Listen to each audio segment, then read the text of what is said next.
reach, and you haven't quite been able to get there, today we're going to show you the steps to getting to those goals. Everybody stand up. We're going to proclaim something today. We're going to proclaim you're not going to quit until you win. I want you to point to yourself and say, I won't quit. I won't quit until I win. Until I win. Say it again. I won't quit.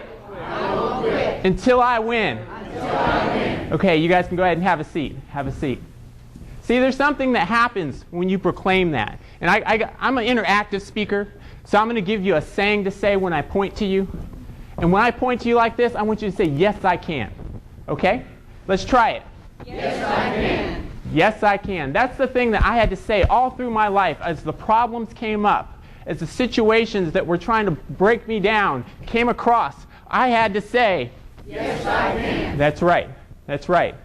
I was standing in a line.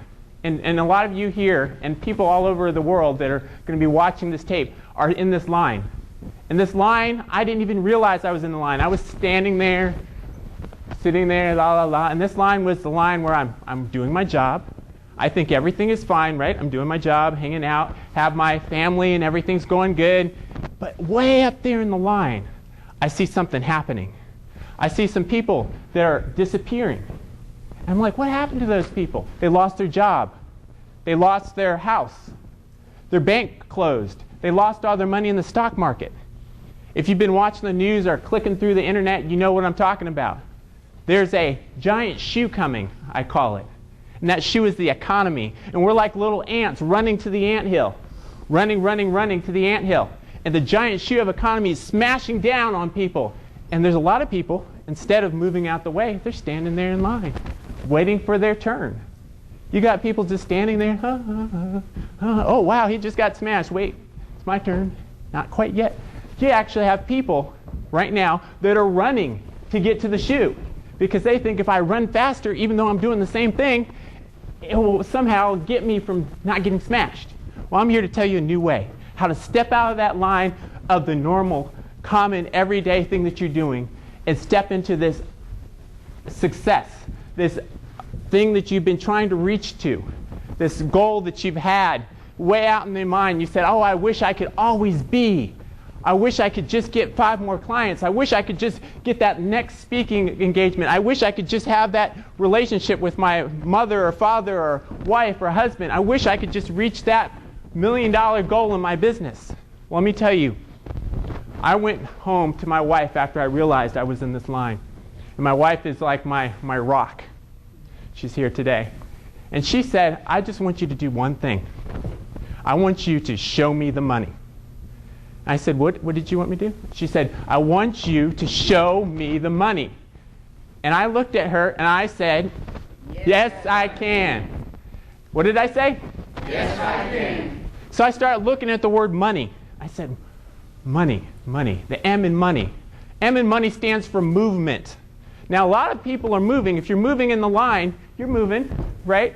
But most people's movement has to do with their past. They're concentrating on all the decisions they used to make. Like, oh, I studied this in school, and I learned this, and I remember this circumstance. But they're not concentrating on anything that could happen in the future. They're not focusing on those things that they cannot see. They're only clicking through the channels of the stations and seeing all the bad things. They're not experiencing the faith that comes when you grasp a hold of your dream. So that's what I knew I had to do. I had to hold on to my dream instead of looking at the past and all the circumstances that are going around. Because if I looked at the circumstances, I knew I was going to be held back. So then came the O in money. And the O stands for overcoming instead of obstacles. See, the overcoming means that you can move forward no matter what the circumstances that are going to hold you back. In my business, I'm a Gulf War vet. I got injured in the Gulf War. All kinds of things happened to me. I ended up on the street. I was lost, basically, to society, given up on. My credit went down the tube. So when I went to start a new business, there was no possible way that I should be able to get credit to start a business. But I'm here to tell you, because I looked at it as overcoming instead of obstacles. I said, I will do this because yes, I can. Yes, I can. So I went to person after person after person, telling my story, telling how I want to start this business. And the next thing I did was I got $25,000 to start a business. I started negative $25,000. And now the business is in millions of dollars. Because I said, Yes, I can. yes, I can. That's right. So then we move from the O to the N, and we go from what's needed to what's necessary. If you're just doing what's needed, you're going through life, you're in that line, you're just saying, oh, whatever I need to do that day, let's see, I have to do this, and I have to do that, and I have to do that. That's doing what's needed, not what's necessary. Do that extra thing that brings you to that extra space, that one more thing that's going to get you to your goal. A lot of people say, I have a goal of being a singer, but they don't sing every day. I told my daughter has an album coming out by the end of the year. I said, if you sing every day, and you enjoy singing, and you work on singing, then you're a singer before your album ever comes out. You have to be